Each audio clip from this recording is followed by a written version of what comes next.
Case 1. Aliayah Hope, Lily, Lunsford-Conaway, West Virginia. September 2011, fog clings to the trees like something that refuses to let go. Helicopters churn overhead, their blades chopping through the stillness. Volunteers comb the hillsides, calling a name that echoes back unanswered. Search dogs move through the brush, noses low, then stop. They find nothing. 3-year-old Aliayah Hope Lunsford, her family called her Lily, vanished from a run-down rental house on a Saturday morning. Her mother, Lena, said she couldn't find her. But when investigators arrived, they noticed what wasn't there. No small footprints in the damp soil, no discarded clothing, no trail a toddler could have left on her own. Lena's story shifted every time she told it. The times changed. The details contradicted. Something was wrong. It would take 5 years and the courage of terrified children to learn the truth. 9 evil West Virginia mothers who'll never taste freedom again. Welcome to Beneath the Silence. I'm here to tell you real stories about real crimes. No sensationalism, no dramatization, just the truth. The kind of truth that's hard to hear but impossible to ignore. Today we're covering 9 mothers in West Virginia who made choices so unthinkable, so cruel that the courts made sure they'll never walk free again. These aren't just headlines. These are children who deserved better. Families torn apart. Communities that we'll never forget. Before we dive in, hit that subscribe button and turn on notifications. These stories need to be told, and your support helps us keep telling them. This is going to be tough, but it's necessary. Let's begin.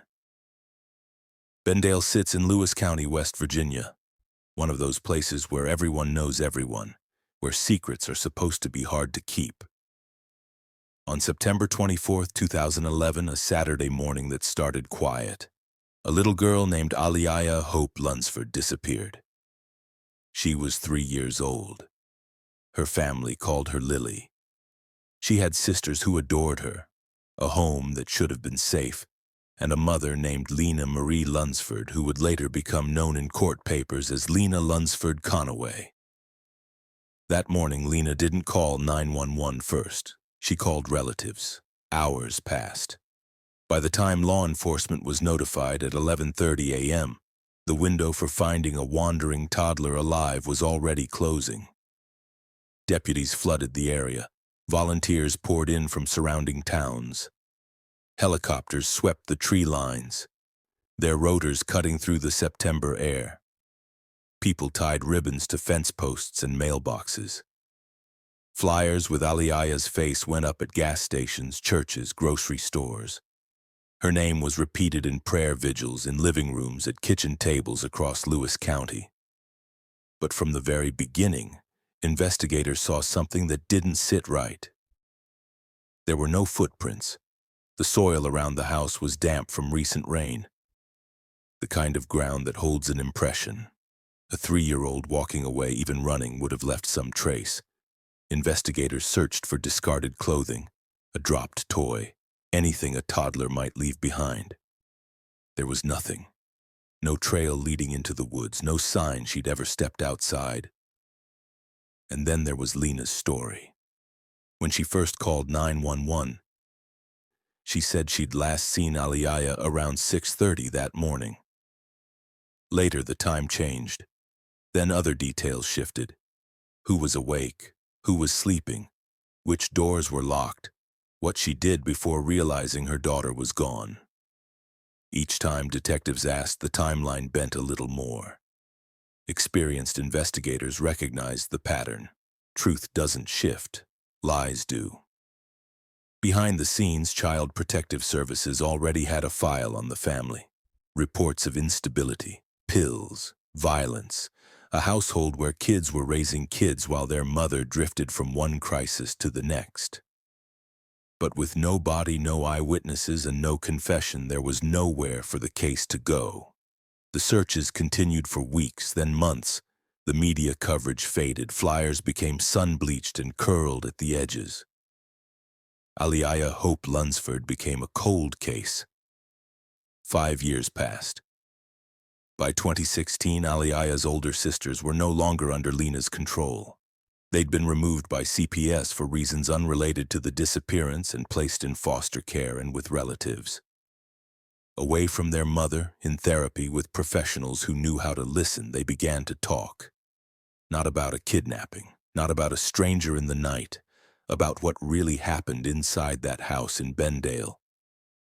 They told investigators their mother had exploded at Aliayah one night in September 2011.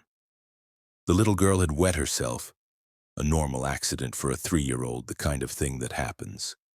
But Lena didn't see it that way. The sisters described their mother picking up a broken wooden slat from a bed frame. They watched as she struck Aliayah in the head. Once, twice.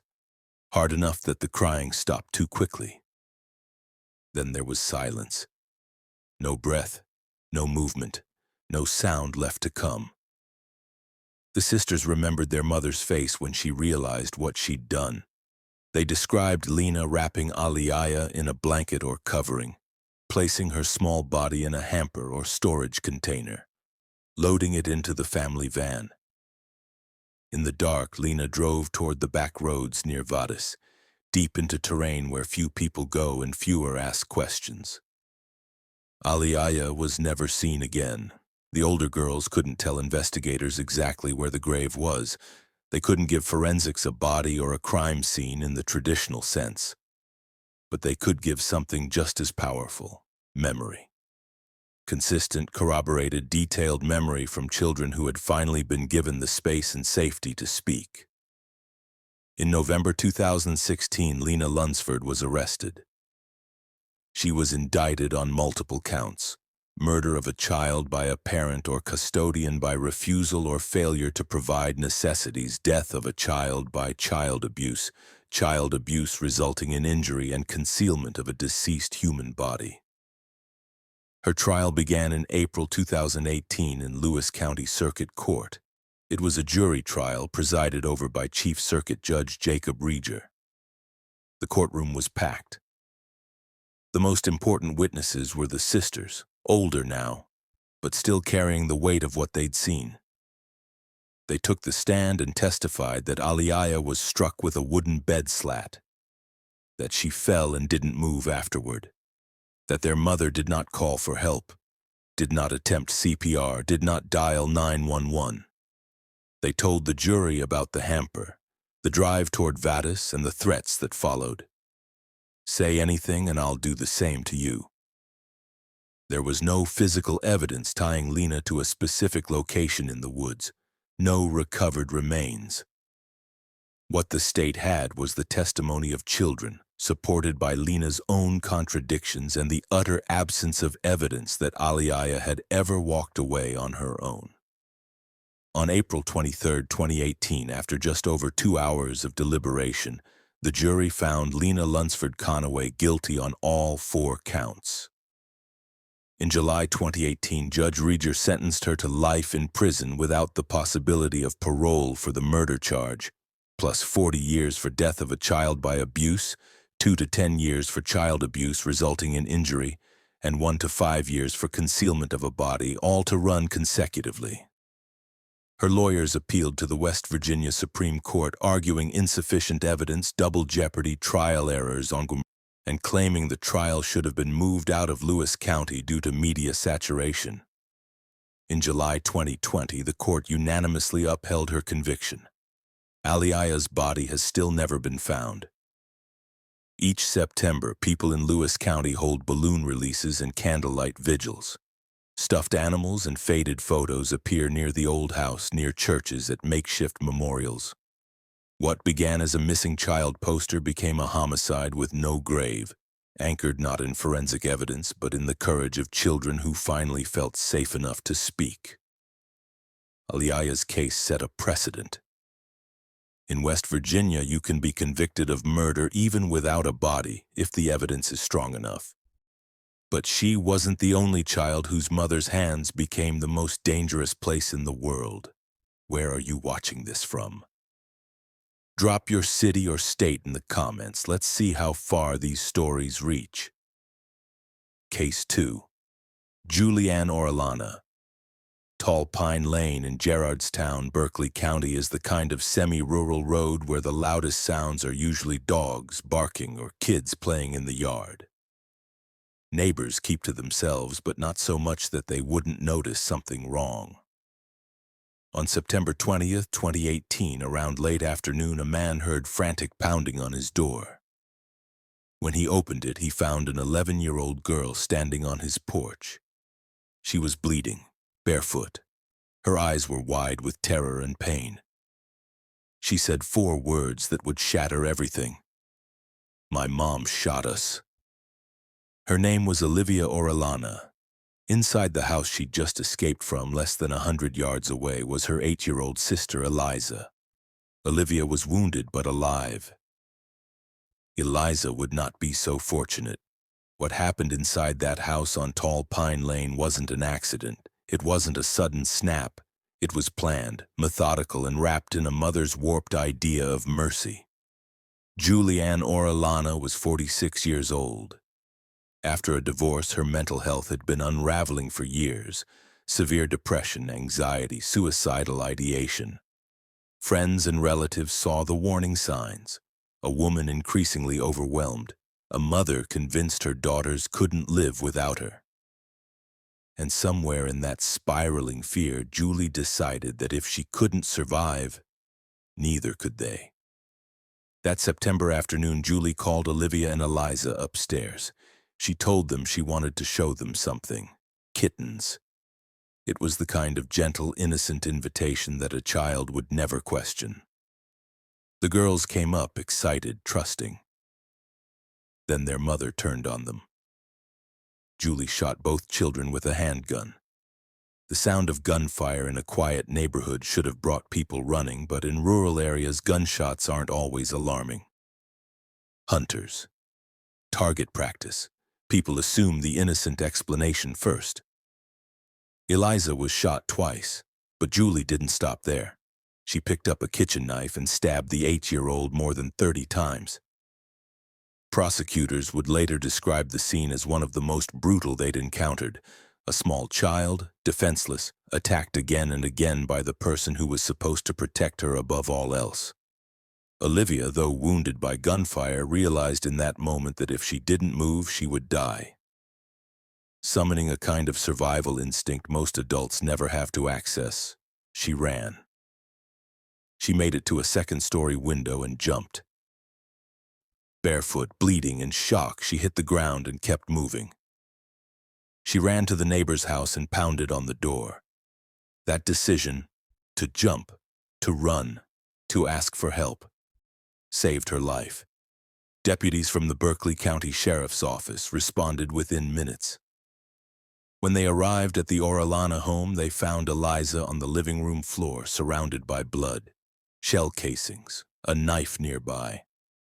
The scene told a clear and horrifying story.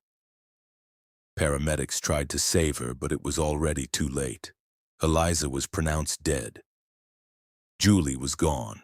A manhunt began immediately. Law enforcement swept the surrounding woods, calling her name, following tracks, deploying K-9 units. The search stretched through the night. Temperatures dropped. Flashlights cut through the darkness. The next morning, officers found her deep among the trees. She was covered in blood, her daughter's blood. In her hands were a jammed pistol and a knife. When deputies told her that Olivia had survived, Julie reportedly said something chilling. They were all supposed to die. The plan, as law enforcement would soon learn, had been a murder-suicide. Julie intended to kill both girls, then turn the gun on herself. But the gun jammed, or she hesitated. Either way, she failed to complete what she'd started, and that failure left one daughter alive to tell the truth. In Julie's pocket and inside the house, investigators found a 6-page handwritten letter addressed to her ex-husband. It was smeared with blood. In it, according to court accounts and testimony, Julie laid out her plan in her own words. She wrote that she intended to kill herself and take the girls with her so they could all be together in heaven. She described feeling that her daughters couldn't survive without her, that the world was too cruel, that this was an act of love. The letter became one of the prosecution's most powerful pieces of evidence. It wasn't a note scribbled in a moment of panic. It was a detailed explanation written ahead of time showing that Julie had thought about this, planned for it, and followed through. Julie's history of mental illness was well documented. Depression, prior suicide attempts, fragile mental health that had worsened after the divorce. But the question before the court wasn't whether she was suffering. It was whether that suffering erased her responsibility for what she did. Julie Ann Orellana was charged in Berkeley County with first-degree murder for Eliza's death and attempted first-degree murder for the attack on Olivia, along with related firearm and malicious wounding counts. In January 2020, rather than face a full capital trial, Julie pleaded guilty to first-degree murder and attempted first-degree murder. That plea removed the question of guilt. What remained was the question of mercy.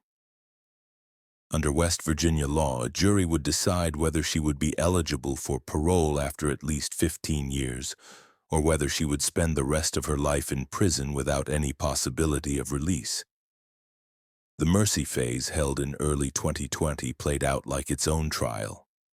Julie's defense team presented her long history of mental illness in detail: the depression, the suicide attempts, the medications, the counseling, the documented fragility. Julie herself took the stand and cried for hours. She described through tears how she believed in her distorted thinking that she was sparing her children pain. But the jury also heard from Olivia's father, from investigators who walked the crime scene, from medical experts who explained that mental illness does not erase agency or the ability to make choices. They saw the 6-page letter. They heard that Julie had time, minutes, hours, perhaps days to reconsider. Time to call a friend, a therapist, a hotline. Time to put the gun down and walk away. And instead, she followed through. She shot, she stabbed, she kept stabbing. The prosecution's closing argument was direct. She had time to stop. She didn't. In February 2020, the jury denied mercy. In June 2020, Julie Ann Orellana was formally sentenced to life in prison without the possibility of parole for Eliza's murder, plus an additional 3 to 15 years for the attempted murder of Olivia. Olivia survived. She lives now with her father, supported by family and therapy. She carries physical scars and the memory of jumping out a window to save her own life. She was 11 years old when she became the key witness in her own mother's trial. Her testimony, her survival, changed everything. Julie Orellana claimed she loved her daughters so much she had to kill them. But love doesn't stab. Love doesn't reload. And love doesn't lock bedroom doors from the outside. Which brings us to Berkeley County, a mother named Molly and 2 little boys who never had a chance to run.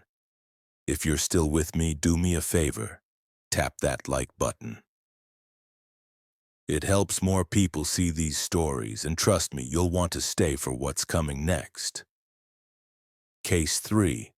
Molly Jo Delgado. Oak Tree Estates is a cluster of modest mobile homes near Falling Waters in Berkeley County, West Virginia. It's the kind of neighborhood where families look out for each other, where kids run between houses without worry, where grandparents can sit on their porch and watch their grandsons play in the yard across the street. For the Delgado family, that closeness was everything. 5-year-old Justin Judd Delgado Jr. and his 3-year-old brother Delmer were doted on by their extended family. Their grandparents lived directly across the road, close enough to hear the boys laugh, close enough to see them every single day. Their mother, Molly Jo Delgado, struggled. She had developmental and physical issues. Learning difficulties, a chronic hip problem that caused her pain. Her marriage was fraying under the weight of stress, financial strain, and unspoken resentments. But no Not her parents across the road, not her husband, not the neighbors who waved at the boys could have imagined where all that strain would lead. On the night of January 24, 2017, fire crews were called to the Delgado trailer. When they arrived, flames were pouring from the back bedroom where both children slept. Smoke billowed into the winter sky, visible from blocks away. The boy's father had escaped through a window, his voice raw from screaming for someone, anyone to save his sons. Neighbors ran toward the flames. Some tried to get inside but were driven back by the heat and smoke. Firefighters worked fast, getting the blaze under control within minutes. But when they finally reached the back bedroom, it was already too late. Judd and Delmer had died from smoke inhalation and heat exposure. Their small bodies were found in their beds where they'd been sleeping when the fire started. The community was devastated. People gathered outside the charred trailer, holding each other, crying. Molly stood among them, a grieving mother who just lost both her children in what everyone assumed was a terrible, tragic accident. Neighbors hugged her. Friends cried with her. Family stood beside her at the scene, trying to offer comfort in a moment that felt beyond words. Then the physical evidence started to talk. Fire investigators from the West Virginia State Fire Marshal's Office and the Bureau of Alcohol, Tobacco, Firearms, and Explosives were called in to determine the cause. They analyzed burn patterns, examined the structure, tested for accelerants, and reviewed the scene with the kind of precision that separates accident from intent. What they found changed everything. There were two separate points of origin, both on the boys' beds, not near an electrical outlet, not around a space heater, not in a place where a fire could start naturally or accidentally. The burn patterns were unmistakable. Someone had deliberately ignited both beds. There was no wiring issue, no mechanical failure, no heater mishap. And there was one more detail that made investigators' blood run cold. The bedroom door had been locked from the outside. Judd and Delmer had been trapped. In March 2017, investigators brought Molly in for questioning. They presented the evidence carefully, methodically. And under the weight of what they already knew, Molly's story began to collapse. It didn't take days. It didn't take aggressive interrogation. It took hours. She confessed. Molly told investigators that she used a lighter to ignite her son's bedding while they slept. She admitted locking the bedroom door from the outside so they couldn't get out. Then, while her children were burning alive, she walked across the street to her parents' house. She told them she needed a break. During further questioning, she acknowledged giving Delmer an excessive dose of children's cough syrup before she left, enough to make it harder for him to wake up, harder for him to realize what was happening, harder for him to try to escape. The motive, prosecutors would later suggest, was a toxic mix of marital resentment, emotional instability, and a desire to hurt her husband by taking away what he loved most. She wanted to punish him, and she chose the cruelest method imaginable. Molly Jo Delgado was charged with 2 counts of first-degree murder and first-degree arson, along with attempted first-degree murder. The evidence was overwhelming. Her own words sealed her fate. In February 2019, Molly entered a no-contest plea to 2 counts of first-degree murder in exchange for the dismissal of other charges. The state sought no mercy. There would be no possibility of parole, no second chance, no redemption in this lifetime. On March 6, 2019, a Berkeley County judge sentenced her to 2 consecutive life sentences without the possibility of parole. In remarks from the bench, the court emphasized the calculated nature of the crime, the deliberate setting of 2 separate fires, the locked door, the sedation with cough syrup. This wasn't a moment of lost control. This was planned, methodical, and carried out while 2 little boys slept, trusting their mother to keep them safe. Even Molly's own parents were shattered by the evidence. The grandparents who had lived across the street, who had watched their grandsons grow, who had been feet away while their daughter committed an unthinkable act. They were left to reconcile the person they thought they knew with the person who set their grandsons on fire. Molly's husband filed for divorce. Neighbors who had comforted her in the days after the fire, who had brought food and offered prayers, now learned they had embraced the person who lit the match. Each year since, family and community members release balloons in memory of Judd and Delmer. Tonka trucks and toy cars, Judd's favorites, are left at their graves.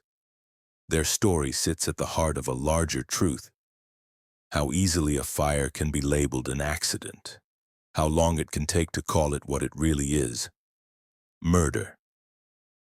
Molly Jo Delgado wanted to punish her husband by taking away what he loved most, and she succeeded. But not every mother who killed did it out of rage. Some did it through negligence. Some did it by leaving their baby with a man they knew was dangerous. Quick question: what time is it where you are right now? Just curious how many of you are watching this late at night like me. Case 4. Chellbie, Hudson, and William Bowen. The trailer on Buckeye Lane outside St. Albans in Kanawha County sat close to the woods, the kind of place where shouting is common enough that people stop asking questions.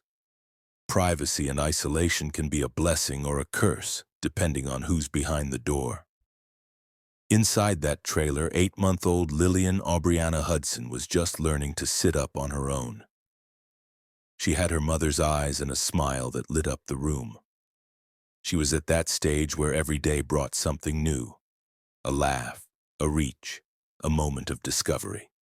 Her mother, Chellbie Elaine Hudson, was in a relationship with her boyfriend, William Ellis Bowen IV. Those who knew them described the relationship as volatile, marked by anger, control, and frequent arguments. William had a history of explosive behavior, the kind that makes people uncomfortable but not always willing to intervene. On June 22, 2018, another argument erupted inside the trailer. Voices were raised. Doors slammed. And then Chellbie made a decision that would haunt her for the rest of her life. She stormed out, and she left Lillyann behind with William. According to later testimony, Chellbie knew William could be rough with the baby. She knew he had wrapped Lillyann too tightly in the past, restricted who could hold her, and had been physically aggressive. She knew he had hit the baby before. She knew all of this, and she left anyway. When Chellbie returned the next day, Lillyann was unresponsive. First responders were called, and it was immediately clear this was not a case of sudden infant death syndrome or an unexplained medical event. The baby was covered in bruises, some fresh, some in different stages of healing, telling the story of repeated trauma over time. At the hospital, doctors documented the full extent of what had been done to this 8-month-old child. Severe blunt force trauma to the head had caused fatal brain bleeding. There were internal injuries, multiple bruises across her tiny body. The medical evidence painted a picture of sustained, violent abuse. William Bowen's attempts to explain the injuries fell apart under scrutiny. He said she had rolled, that she had fallen, that these were accidents, normal childhood bumps. But the autopsy findings made it clear. These were not accidents. This was inflicted trauma, repeated over time, culminating in a final fatal assault. Chellbie admitted during the investigation that she had left Lillyann in William's care during the argument, and that she had delayed calling for help when she returned and found the baby in distress. Investigators also learned that Chellbie had, at times, actively blocked others from calling 911 during fights with William, not wanting to get him in trouble. That last detail cut deep. There had been moments, multiple moments, when intervention could have saved Lillian's life, but Chellbie chose to protect William instead. Kanawha County prosecutors effectively split culpability between the two defendants. William Bowen was charged with murder of a child by a parent, guardian, or custodian by refusal or failure to supply necessities, and death of a child by child abuse. Chellbie Hudson was charged with child neglect resulting in death. Bowen's trial began in September 2019. Jurors sat through days of testimony that no one in that courtroom would ever forget. They saw photos from the autopsy, images of bruises on a baby's body, injuries that should never exist. They heard from medical experts who walked them through the mechanics of blunt force trauma, the timelines of healing, the impossibility of these injuries being accidental.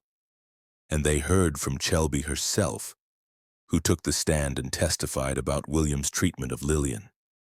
She described how he would wrap the baby too tightly, sometimes to the point where Lillyann would cry in distress. How he had hit her, how he had isolated her, controlling who could hold her and when. How she had seen all of this and still made the choice to leave her daughter alone with him. The jury found William Bowen guilty on both counts. On October 24, 2019, he was sentenced to life in prison with mercy, meaning parole would be possible only after at least 15 years for the murder count, plus an additional 15 years to life for death by child abuse. The sentences were ordered to run consecutively, effectively requiring a minimum of 30 years before any parole consideration. Chellbie, facing her own charges, accepted a plea deal. In August 2019, she pleaded guilty to child neglect resulting in death. On October 25, 2019, she was sentenced to 3 to 15 years in prison. In court, Chellbie cried. She told the judge she knew she had failed to protect her daughter, the one person who needed her more than anyone else in the world. This case complicates the idea of who the monster is. William Bowen unquestionably inflicted the fatal injuries. His hands caused the trauma that killed Lillyann. But the law and the community also held Chellbie accountable for what she didn't do. She didn't remove her child from danger. She didn't call for help. She didn't put a crying baby ahead of keeping a man in her life. She saw the warning signs, bruises, rough handling, aggression, and chose to look away.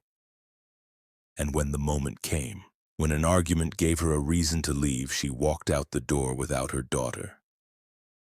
Neglect, the law recognizes, can be just as deadly as direct violence. It's the failure to act when action could save a life. It's the choice to prioritize something, anything, over the safety of a child who cannot protect themselves. In court, Chellbie said she failed her daughter. That was the truest thing she ever said. Chellbie Hudson didn't kill her daughter with her own hands, but she might as well have, because neglect doesn't always look like forgetting to feed a child. Sometimes it looks like running away when you know what's waiting behind that closed door. And sometimes it looks like fleeing across state lines to hide a newborn in the woods. Case 5.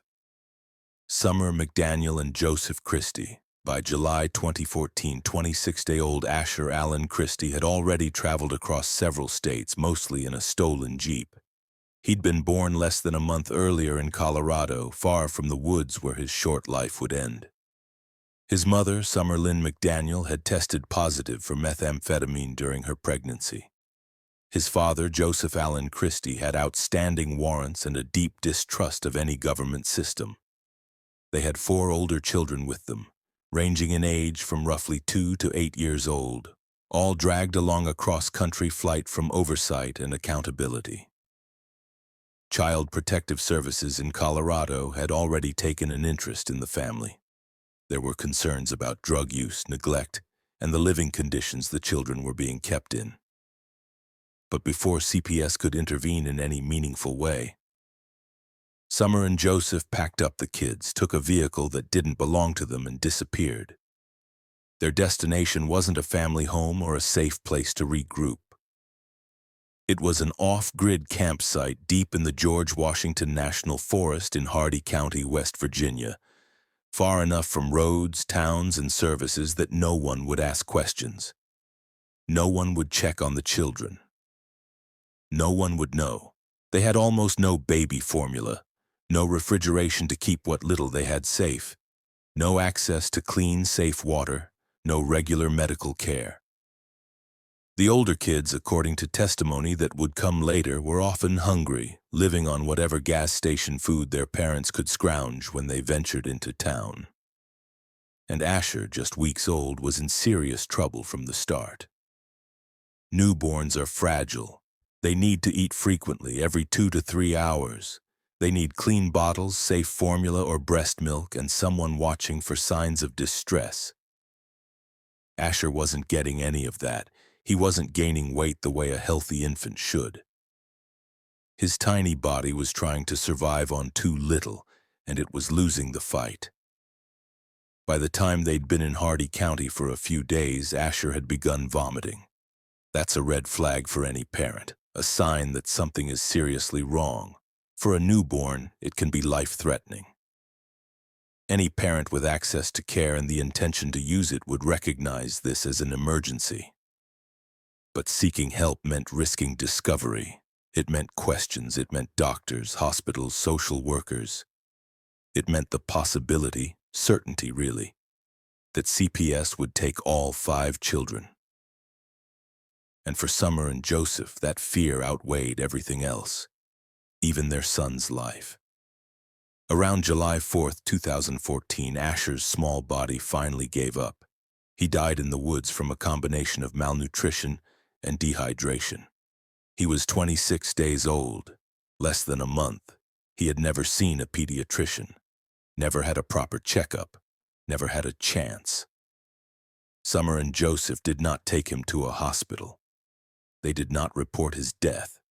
They did not seek help or call authorities. Instead, they found a quiet spot among the trees, dug a shallow grave, wrapped their newborn son in a blanket, and buried him. They covered him with dirt and stones, marking the spot only in their own memory. Then they packed up the 4 surviving children, loaded them into the stolen Jeep, and headed north. The next day, as they drove through the Morgantown area, a West Virginia state trooper noticed something off about the vehicle. Maybe it was the way it was being driven. Maybe it was a tag that didn't match.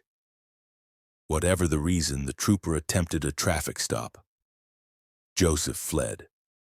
A short pursuit followed, weaving through traffic until the Jeep finally came to a stop at a Sheetz gas station in Sabreton, just outside Morgantown. When troopers approached the vehicle, they found 4 children inside. The kids were dirty, improperly restrained, and clearly neglected. They looked hungry. They looked scared. Troopers immediately knew this was more than a stolen vehicle case. During questioning at the scene and later at the station, Joseph made a critical mistake. Under pressure, he let something slip. He admitted that a 5th child had been with them, a newborn, and that the baby had died. He said they had buried the child in the woods back in Hardy County. Within hours, law enforcement was mobilizing a search and recovery operation. Joseph and Summer were separated and questioned further. They provided enough details, landmarks, roads, descriptions that investigators were able to backtrack their route into the George Washington National Forest. They found the grave. It was shallow, hastily dug, surrounded by trees in a place where hikers rarely go. Inside, wrapped in a blanket, was the tiny body of Asher Allen Christy. The autopsy would later confirm what investigators already suspected. He had died from malnutrition and dehydration. No single traumatic event. No acute injury. Just a slow, preventable decline over the span of days while his parents chose to hide rather than help. Summer McDaniel and Joseph Christy were indicted in Hardy County on multiple charges: child neglect resulting in death, involuntary manslaughter, concealment of a deceased human body, conspiracy, and several counts of child neglect creating risk of injury to the 4 surviving children. In 2015, separate jury trials resulted in convictions on most counts. Sentencing records and contemporary reporting indicate that both Summer and Joseph received packages of prison terms totaling roughly 6 to 30 years, with the sentences structured to reflect the severity and multiplicity of the charges. For the 4 surviving children, the arrest marked an abrupt pivot from chaos into the foster care system and, eventually, permanence with other families. In interviews with investigators and social workers, they described the reality of their lives before that traffic stop, always on the move, often sleeping in vehicles or tents, eating sporadically, living in fear and instability.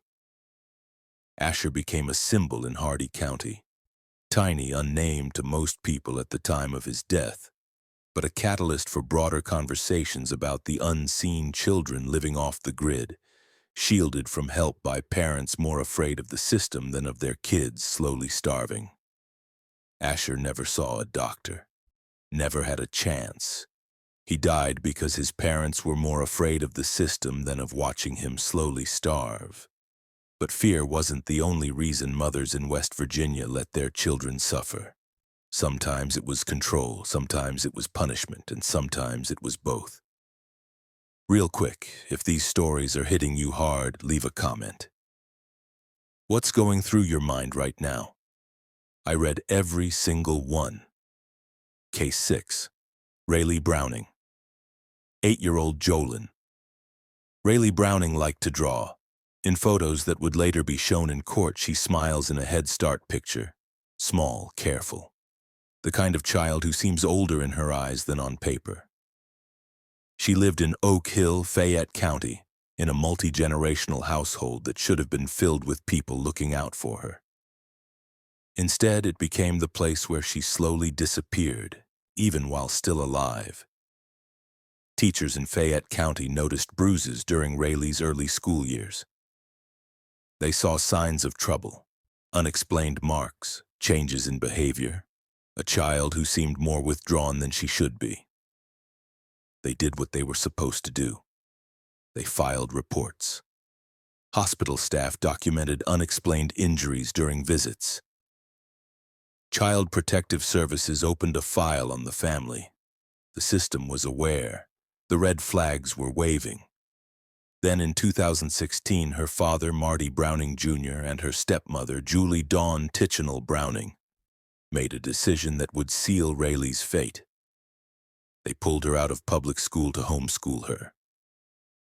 Once she left that classroom, the outside world's daily view of her largely disappeared. Teachers who had been watching for signs of abuse no longer saw her. Mandatory reporters no longer had access. The one institution that had consistent, regular contact with Raylee, the place where someone might notice a new bruise, a missed meal, a cry for help, was gone. And Raylee vanished into the walls of that house. By Christmas 2018, Raylee was dangerously ill. She had bacterial pneumonia, a serious but treatable condition. With antibiotics, fluids, rest, and basic medical care, she would have recovered. Children survive bacterial pneumonia every day. But Raylee wasn't given that chance, according to prosecutors in testimony that would later be presented at trial. The adults in the home didn't just fail to get her medical care. They actively withheld food and water as punishment. Raylee was sick, struggling to breathe, feverish, and pleading for help. And they denied her the most basic necessities of survival. A sibling who lived in the home would later take the stand and describe what those final days were like. The child testified that Raylee's lips had turned white, that she was weak, barely able to move, that she actually begged for food, for water, for someone to help her, and she was refused. Imagine being 8 years old, sick, in pain, and asking the adults who are supposed to protect you for a glass of water, and being told no. On December 26, 2018, the day after Christmas, Sherry Titchenell, Raylee's step-aunt who also lived in the home, carried the little girl into Plateau Medical Center in Oak Hill. By the time they arrived, Raylee was in critical distress. She was dehydrated, emaciated, feverish, and largely unresponsive. Medical staff immediately recognized the severity of the situation and began emergency treatment. But it was too late. Despite their efforts, Raylee was pronounced dead shortly after arrival.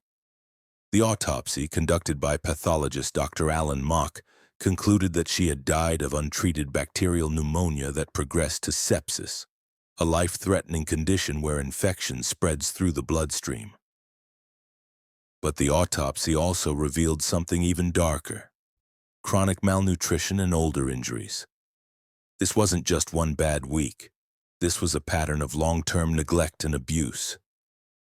Raylee had been suffering for a long time, and no one with the power to stop it had intervened in time. 3 adults lived in that home and shared responsibility for Raylee's care: her father, Marty Browning Jr., her stepmother, Julie Dawn Titchenell Browning, and her step-aunt, Sherry Titchenell. All 3 were present during Raylee's final days. All 3 saw her condition deteriorate. All 3 made the choice not to seek medical help, not to call 911, not to give her food or water, and all 3 would face justice for what they allowed to happen. In December 2019, after a year-long investigation, a Fayette County grand jury indicted all 3 adults on charges including child neglect resulting in death and related counts. Their jury trial began in June 2022 in Fayette County Circuit Court. The courtroom was packed with community members, media, and advocates who had been following the case since Raylee's death. For many, this trial represented a broader question: how do we protect children who are hidden from view?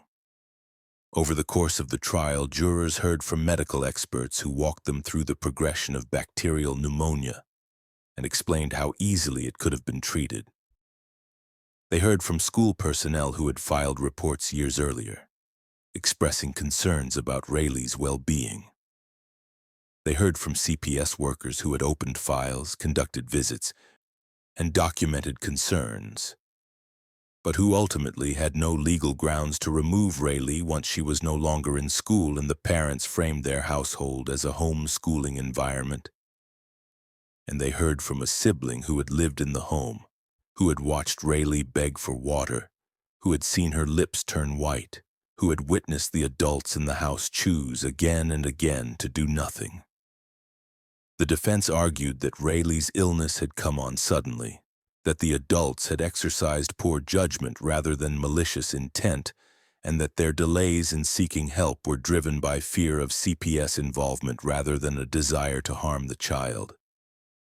The jury didn't buy it. However, they did make a distinction. They acquitted all 3 defendants of the more serious charge of death by child abuse, which would have required proof of intentional, knowing abuse that directly caused death. But they convicted all 3 of child neglect resulting in death, a recognition that while the adults may not have intended to kill Raylee, their failure to provide basic care, medical attention, food, and water directly led to her death. On August 2022, Judge Paul Blake Jr. sentenced each of the 3 defendants to 3 to 15 years in prison. In his remarks from the bench, the judge made his frustration clear. He said, and this is paraphrasing based on court reports, that if longer prison terms were available under the statute for this offense, he would have seriously considered imposing them. The law, as written, limited his sentencing options, but his message was unmistakable. What happened to Raylee was unacceptable, and the punishment, in his view, did not fully match the crime. Raylee's case ignited statewide outrage, particularly among educators, child advocates, and legislators. The question people kept asking was simple and devastating. How could a child be withdrawn from school in the middle of ongoing abuse concerns without triggering stronger oversight or intervention? Teachers had reported. CPS had opened files. The system was aware. But under the law as it existed at the time, parents had the right to homeschool their children without significant oversight, even when there were active concerns about abuse or neglect. That gap in the law became the focus of legislative action. In the West Virginia House of Delegates, and lawmakers introduced what became informally known as Raylee's Law, a bill aimed at preventing parents from pulling children out of school to homeschool them when there are active abuse or neglect investigations or substantiated concerns. Variants of the bill have advanced through the legislature in the years since, though the final form and passage of the law continue to evolve. The goal is simple. Don't let homeschooling become a shield that hides children from the people trained to watch for signs of abuse. In May 2025, the West Virginia Supreme Court heard appeals from the 3 convicted adults who argued issues including speedy trial violations, evidentiary errors, and claims that their convictions were not supported by sufficient evidence. The court rejected those arguments and unanimously upheld the convictions, leaving the jury's verdicts and the sentences in place. Raylee Browning's name now anchors debates about homeschooling as a shield. Teachers did report. CPS did open files. But the law, as written, still let her disappear. And in Harrison County, another little boy was about to vanish behind a closed door. Only this time, 3 adults would be convicted not for what they did, but for what they allowed. What's the weather like where you are today? I'm just curious. It's helping me picture where all of you are coming from. Case 7. Keaton Michael Elliott Boggs. The road out toward Lost Creek in Harrison County is the kind of place where people mind their own business. Long driveways, fields stretching to tree lines, and a culture of not prying into what happens behind closed doors. 5-year-old Keaton Michael Elliott Boggs, often misreported in early coverage as Keaton, lived along that road. He was a little boy who loved Mickey Mouse, who should have been starting kindergarten, who should have been safe. In June 2019, Keaton's father died. Suddenly, tragically, a loss that upended the child's already fragile world. Guardianship bounced between relatives as the family tried to figure out who would care for him. By early 2020, Keaton was living in a home with 3 adults who shared legal responsibility for his well-being. His paternal grandmother, Michelle Lynn Boggs, his aunt Chastity Dawn Wodzinski, and his uncle by marriage, Peter James P.J. Wodzinski Jr. What happened inside that house over the following months was a slow, methodical destruction of a little boy who had no way to protect himself and no voice loud enough to be heard. Behind closed doors, Keaton's life was unraveling. There were bruises, lots of them. And each time a relative, a neighbor, or a doctor saw them, the adults had an explanation ready. He fell. He's clumsy. He hit himself. The family dog did it.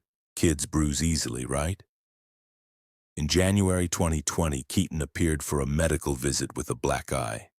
The adults accompanying him told the medical staff that he had hit himself. The explanation was accepted. The visit ended. Keaton went back home to the same environment, to the same people, to the same danger. No one dug deeper. No mandatory report was filed. No alarm was raised loud enough to make a difference. By March 18, 2020, Keaton was in catastrophic condition. The adults in the home later told investigators they found him lethargic, a word that doesn't begin to capture what was actually happening. This was a child in severe medical distress, a child whose body was shutting down from repeated trauma. Instead of calling 911, instead of allowing trained paramedics to assess him on site and provide immediate emergency care, the adults made a choice. They put Keaton in a vehicle and drove him to United Hospital Center in Clarksburg. When they arrived, hospital staff took one look at the 5-year-old and knew immediately this was not an accident. This was not a fall. This was abuse.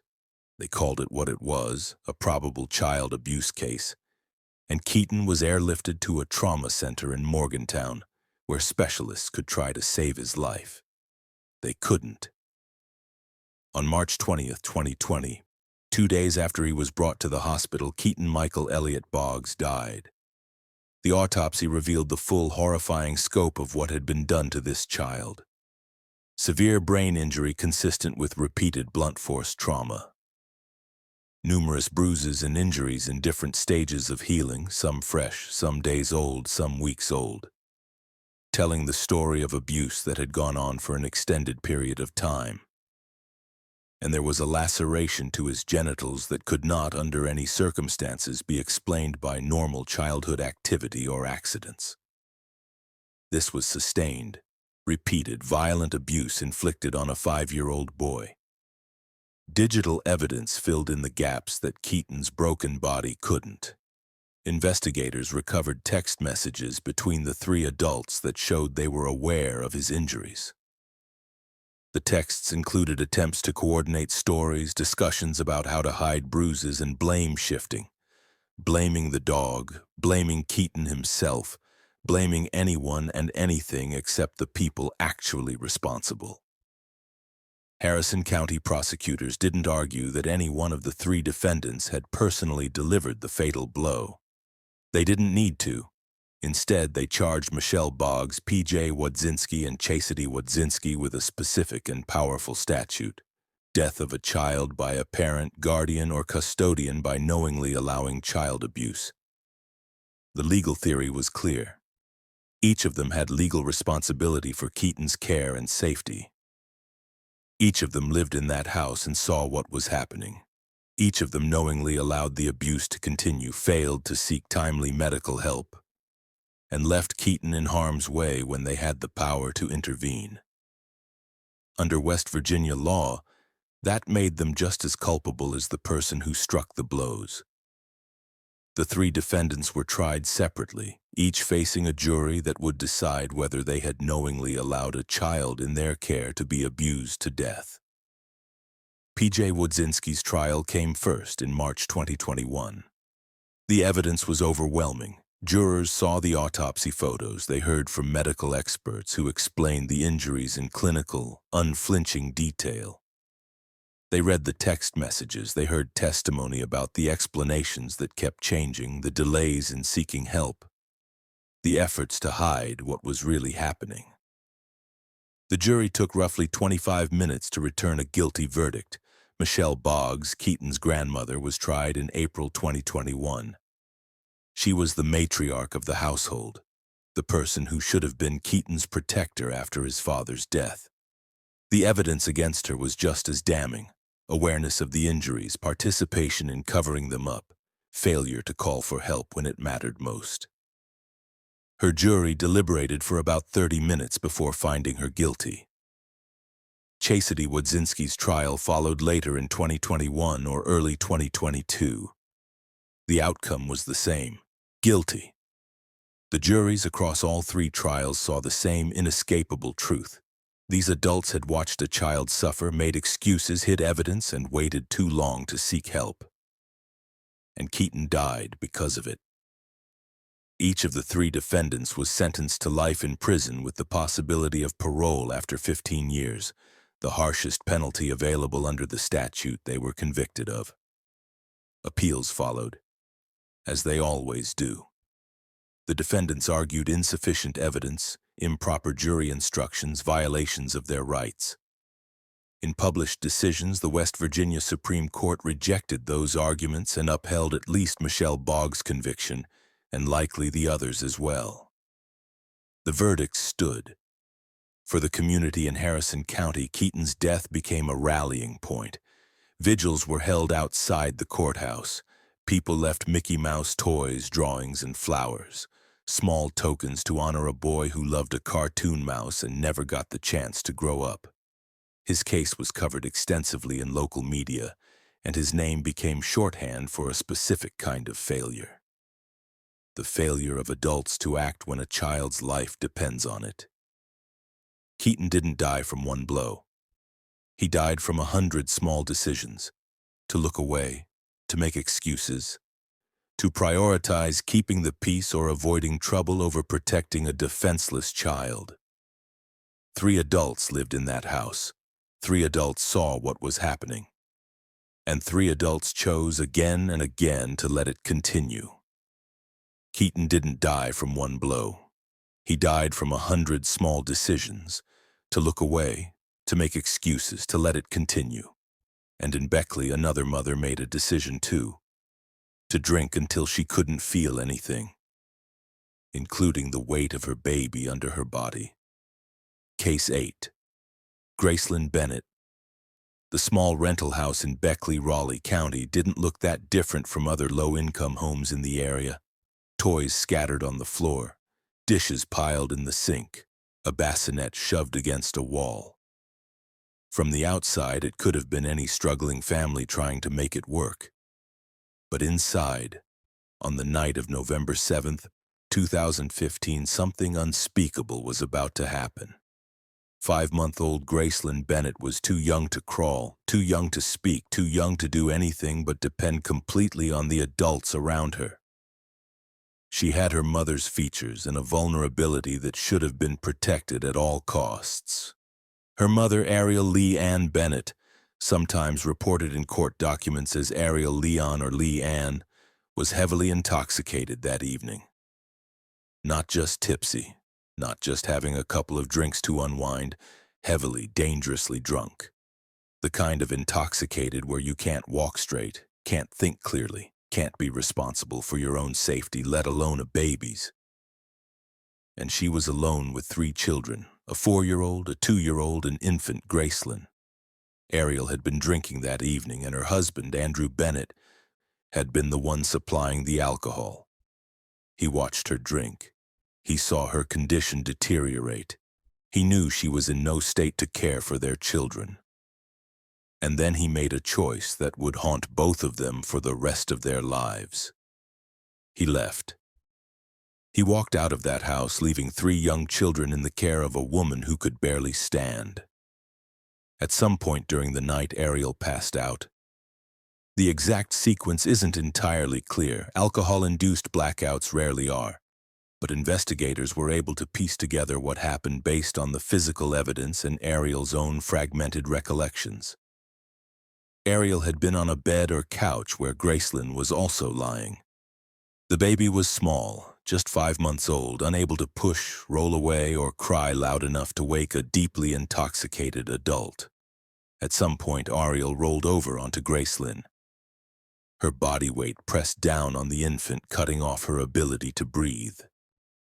Gracelynn suffocated under her mother's body. It's called an overlay death in medical and forensic terminology, a tragically common occurrence when intoxicated or impaired adults co-sleep with infants. The adult doesn't feel the baby struggling underneath them. They don't wake up. They don't move. And by the time they do wake, it's too late. When Ariel finally regained consciousness, hours later, she found her daughter unresponsive. She called 911, disoriented and slurring, insisting she had just woken up to find the baby not breathing. Paramedics arrived within minutes. The moment they stepped inside the house, they were hit by the smell of alcohol. It was so overpowering, so pervasive, that first responders made a point to document it in their reports. This wasn't the faint smell of a drink earlier in the evening. This was saturation. The smell of a home soaked in alcohol, of a person who had consumed far beyond any reasonable limit. They tried to resuscitate Gracelynn. They worked on her tiny body, doing everything they could. But she was already gone. As investigators processed the scene, they documented what they found. Photos taken that night showed moldy food left out on counters, spilled drinks, stained bedding, and empty beer cans scattered throughout the home. It wasn't just one night of poor judgment. This was a pattern, an environment, a lifestyle that put children at risk every single day. The 2 surviving children, the 4-year-old and the 2-year-old, were found in conditions that made it clear this level of neglect wasn't new. They were dirty, undersupervised, living in a home that was hazardous in multiple ways. Raleigh County prosecutors moved quickly.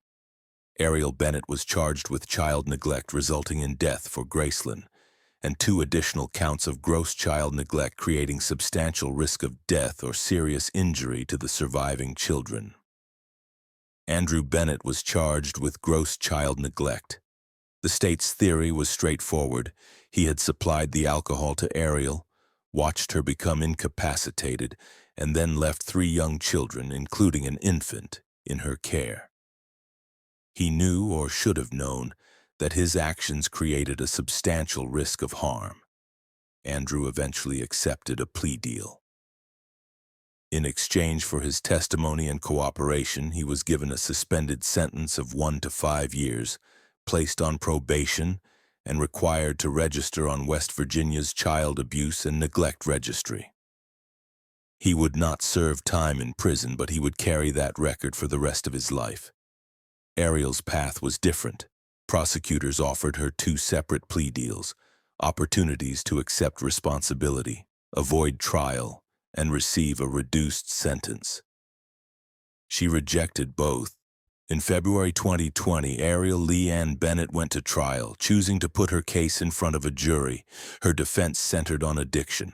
Her attorneys argued that alcohol had controlled her life, that she was sick, that she had never intended to harm her child, and that this was a tragic accident born out of illness rather than criminal neglect.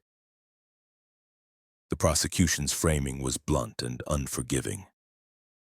In closing arguments, they told the jury, "You chose alcohol over your baby's breath." They showed the jury the photographs of the home, the moldy food, the spilled drinks, the stained bedding, the empty cans. They played the slurred, disoriented 911 call. They brought in first responders who described walking into what some of them called the worst neglect they had seen in their careers. They presented medical testimony explaining how overlaid deaths occur and how entirely preventable they are when adults make responsible choices about alcohol and co-sleeping. The jury deliberated for about 2 hours before returning guilty verdicts on all counts. On July 16, 2020, the judge sentenced Ariel Bennett to 3 to 15 years for child neglect resulting in death, and 1 to 5 years on each of the 2 gross neglect counts. The sentences were structured so that her total potential time amounted to 5 to 25 years in prison. She was also fined $11,000, ordered to register on the state's Child Abuse and Neglect Registry for 10 years, and placed under 50 years of extended supervision upon her release, meaning that for half a century after she walks out of prison, the state will be watching her. For Beckley and Raleigh County, Gracelynn's death became a focal point in 3 overlapping conversations. First, safe sleep practices, the known and documented risks of co-sleeping, especially when adults are intoxicated or impaired. Second, addiction and parenting, the intersection of substance use and child safety, and the point at which illness becomes criminal responsibility. And third, CPS intervention, the question of when and how the state should step in before a situation reaches a fatal breaking point. Gracelynn had no voice yet. She was 5 months old. She couldn't speak, couldn't advocate for herself, couldn't ask for help. But her story has been used in training sessions for social workers, advocacy campaigns for safe sleep, and neighborhood circles where parents talk honestly about the risks of alcohol and exhaustion. She has become a haunting example of how quickly a mother's choices can steal a child's breath. One night is what people say. One bad night, one mistake. But it wasn't one night. It was the product of many nights before, a pattern of neglect, of choosing alcohol, of creating an environment where tragedy was always just one bad decision away. Gracelynn had no voice yet. But her story has been used in training sessions, advocacy campaigns, neighborhood circles, a haunting example of how quickly a mother's choices can steal a child's breath. And in Sissonville, on a 50-acre property hidden from the road, 5 adopted siblings were learning that some mothers don't just neglect, they enslave. Case 9. Jean K. Whitefeather and Donald Ray Lance. Sissonville sits in the hills northwest of Charleston, Kanawha County. Rural, spread out. The kind of place where properties are measured in acres and neighbors don't always know what's happening down the road. Privacy is easy to come by, and for some people, privacy becomes a weapon. In October 2023, a man who lived near a 50-acre property in Sissonville noticed something that didn't sit right. He'd seen the place before, a homestead-style setup with a main house, outbuildings, gardens, the trappings of off-grid, self-sufficient living. It looked rustic but intentional, the kind of place people romanticize when they talk about getting back to the land. But that day, as he was passing by, he saw two teenagers inside a small outbuilding near the tree line. They were pounding on the door, not playfully, not casually, desperately.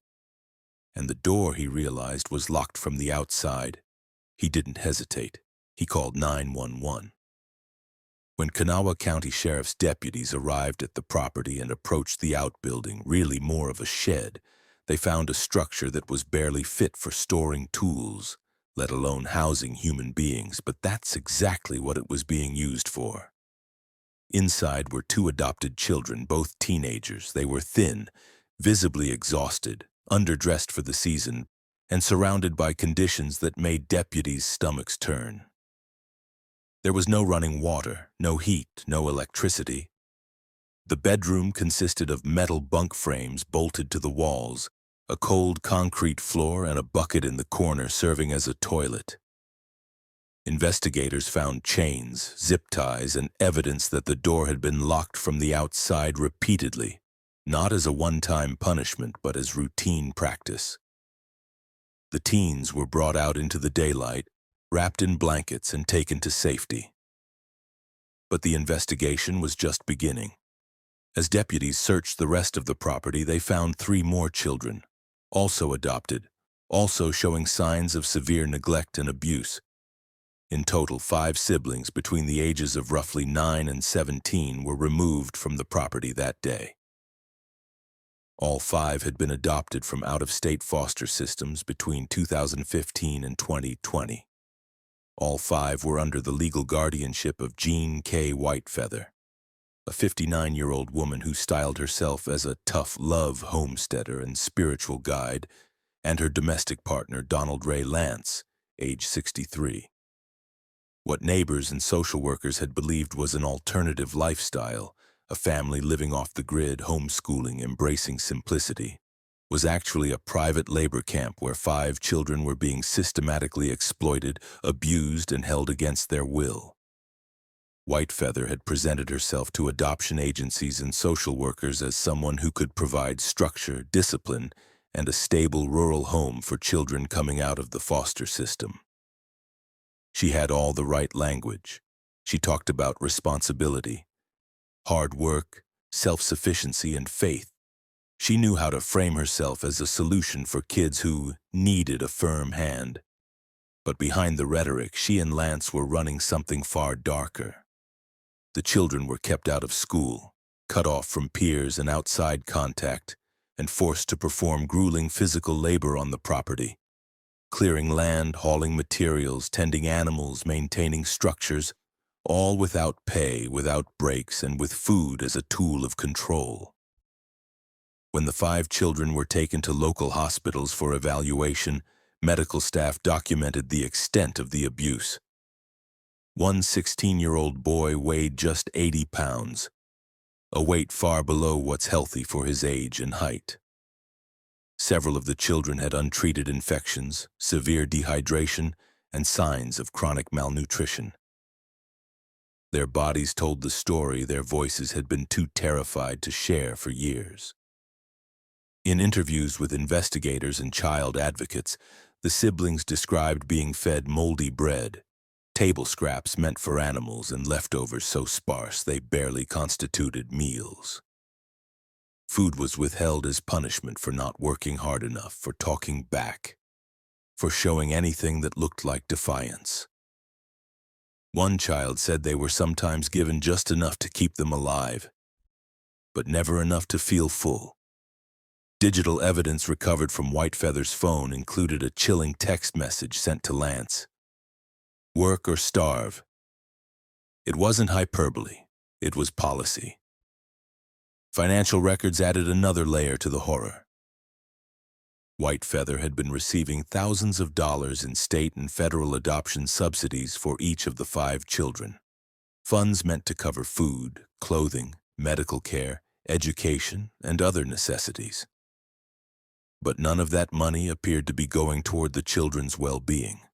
The shed had no heat. The kids wore threadbare clothes in freezing weather. Their medical needs went unmet. The money was being pocketed while the children suffered. Even more disturbing, there had been reports to Child Protective Services in the years leading up to the 2023 rescue. Neighbors, distant relatives, even a delivery driver had raised concerns. But each time CPS conducted a home visit, Whitefeather was able to frame the situation in a way that satisfied investigators. She presented it as off-grid spiritual living, as a choice to reject mainstream culture, as tough but loving discipline. The children, when briefly interviewed, had been coached. They knew what to say and what not to say. And CPS, operating with limited resources and high caseloads, accepted the explanation. Until a neighbor decided not to. In May 2024, a Kanawha County grand jury indicted Jean K. Whitefeather and Donald Ray Lance on 35 counts, including human trafficking of a minor child, forced labor, child abuse resulting in injury, kidnapping, and civil rights violations under West Virginia's hate crime statutes, which can apply when victims are targeted based on age or vulnerability. The charges were sprawling, serious, and carried the potential for life sentences. The trial began in January 2025 in Kanawha County Circuit Court. It lasted 11 days. The prosecution presented a mountain of evidence, surveillance footage recovered from a camera Lance had installed inside the shed, ostensibly to monitor the children. Photos documenting the conditions. Remote video testimony from the children themselves who described years of forced labor, food deprivation, and threats of violence if they tried to leave or ask for help. Text messages between Whitefeather and Lance were read aloud in court, including exchanges about children being useless, about food being withheld, about punishments that included days locked in the shed without bedding or adequate clothing. Deputies who had been first on the scene testified about what it was like to open that shed door and see two teenagers stepping into the daylight, blinking, thin, desperate. One deputy broke down on the stand. The defense argued that Whitefeather and Lance had provided a home for unwanted children, that discipline had been harsh but not illegal, and that the children were exaggerating due to outside influence. The jury didn't buy it. On January 29, 2025, after several days of deliberation, the jury returned guilty verdicts on 31 of the 35 counts. Whitefeather and Lance were acquitted on a handful of the more technical charges but convicted on nearly everything that mattered. Trafficking, forced labor, abuse, kidnapping, civil rights violations. Sentencing came in March 2025. The judge imposed the maximum penalty on nearly every count and ordered the sentences to run consecutively rather than concurrently, meaning the defendants would serve them back-to-back, not at the same time. Jean K. Whitefeather was sentenced to more than 200 years in prison. Donald Ray Lance received up to 160 years. Neither will ever walk free again. The shed where two of the children had been locked has since been torn down. Neighbors who had seen it standing for years walked onto the property after the trial and left flowers at the spot where it used to be. Someone placed a handmade sign in the dirt that read, "You're safe now." Community fundraising efforts for the 5 siblings raised over $200,000 to help cover therapy, education, medical care, and housing as they begin the long process of rebuilding their lives. Some have been placed with relatives. Others are in specialized foster care with trauma-informed families. One of the older teens, speaking through an advocate, said something that has echoed across West Virginia and beyond. "They adopted us to own us, but we're free now." Jean Whitefeather and Donald Lance didn't just abuse children, they enslaved them. And for years the system believed the wrong adults, until a neighbor decided not to mind his own business. These 9 mothers, and the men who enabled them, shared something in common. They chose themselves over the lives they were supposed to protect. Some acted out of rage, believing their anger justified violence. Some acted out of delusion, convinced they were sparing their children from a cruel world. Some acted out of greed, using children as tools or profit centers. And some acted out of sheer negligence, prioritizing drugs, alcohol, or avoidance over a child's most basic needs. But every single one of them had a moment, a choice, where they could have stopped, where they could have put the knife down, made the call, sought help, walked away, chosen differently. And they didn't. These cases raise uncomfortable, necessary questions. How many reports were filed and ignored? How many teachers, doctors, neighbors saw the signs but didn't know how to act or weren't empowered to intervene in time? How many children are still hidden in plain sight behind locked doors, off-grid properties, homeschool paperwork, and parents who know exactly what to say when someone asks if everything's okay? The answer is, we don't know. And that should terrify us, but there are also survivors. Olivia Orellana, who jumped from a second-story window to save her own life, the 5 siblings freed from the shed in Sissonville. Aliayah's older sisters, who finally felt safe enough to speak the truth, even knowing it would destroy their mother. Their courage is what brought justice. Their voices are what changed the outcome. Without them, these cases would still be cold, buried, forgotten. And then there are the lost. Aliayah, whose body has never been found, honored with balloon releases every September. Eliza, Judd, Delmer, Lillyann, Asher, Raylee, Keaton, and Gracelynn. Children whose names are now attached to laws, vigils, memorials, and advocacy efforts across West Virginia and beyond. They didn't get to grow up. But their stories are forcing a reckoning with the systems that failed them. If you see something, say something. If you know a child in danger, make the call. You don't need proof beyond a reasonable doubt. You just need reasonable concern. You could be the neighbor who calls 911. You could be the teacher who files the report. You could be the difference between a child who survives and a child who becomes a case number. Thank you for staying with me through all 9 of these stories. I know they're heavy, but they matter.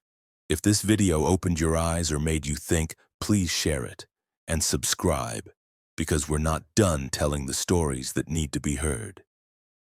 Stay safe out there.